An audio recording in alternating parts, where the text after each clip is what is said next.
sedikit ulasan dari Yeye bahwa bila benar jaksa mengajukan kasasi atas putusan bebas demi hukum terhadap owner Mimes, maka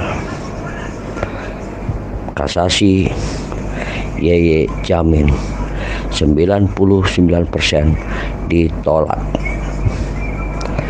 Kenapa 99%? Karena 1%-nya milik Yang Maha Kuasa. Jadi alasan hukumnya adalah kenapa ditolak?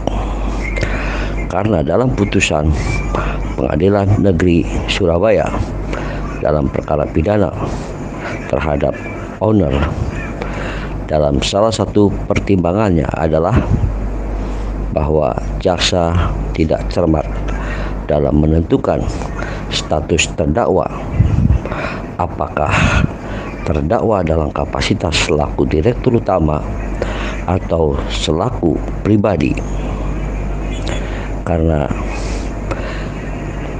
jaksa tidak cermat atas memposisikan terdakwa, maka tidak dapat dipertahankan bahwa dakwaan jaksa penuntut umum dianggap error in persona, salah orang atau salah mendakwa terhadap seseorang. Mengapa demikian? Karena owner melakukan tindakan dalam kapasitas selaku direktur utama PT KAM Nkam, bukan selaku pribadi, sehingga tidak ada yang dapat dipersalahkan terhadap tindakan ataupun yang dilakukan oleh terdakwa. Maka dengan demikian terdakwa dibebaskan dari segala dakwaan, atau sebagaimana dalam pasal 191 ayat 1 Kitab Undang-Undang Hukum Acara Pidana, bahwa terdakwa harus dibebaskan demi hukum. Nah, pertanyaannya, apakah jaksa bisa merubah ketika mengajukan kasasi dalam memori kasasinya, merubah status terdakwa selaku pribadi, tetapi dakwaan kepada selaku direktur utama? Kalaupun ia yang dituntut atau didakwa adalah direktur utama, maka itu lebih hebat lagi dan lebih menguatkan bebas demi hukumnya.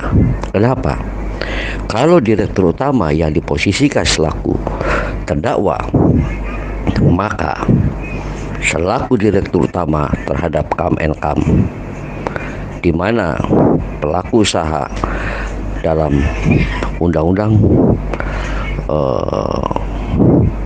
perdagangan, bahwa pelaku usaha adalah perorangan maupun badan hukum.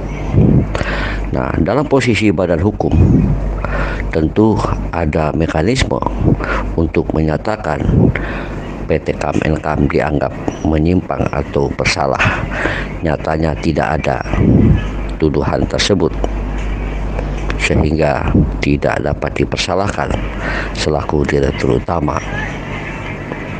Kemudian, kalaupun PT KAM Nkam dinyatakan melakukan perbuatan tidak pidana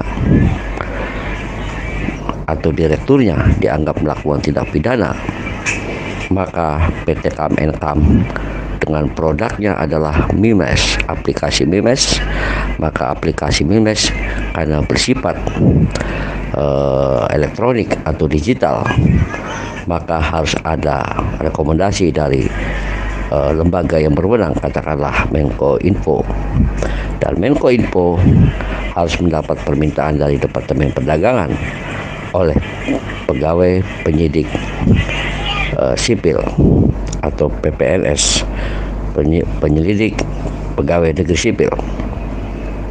Nah, Menko Info pun tentu menunjuk seorang ahli atau profesor atau doktor untuk meneliti aplikasi Memiles. Dan setelah diteliti, bila mana terjadi penyimpangan, maka hasil analisa tersebut dijadikan rujukan oleh Departemen Perdagangan, dan itu semuanya tidak ada, sehingga YY meyakini pengajuan kasasi jaksa penuntut umum 99% ditolak. Demikian penjelasan hukum dari YY.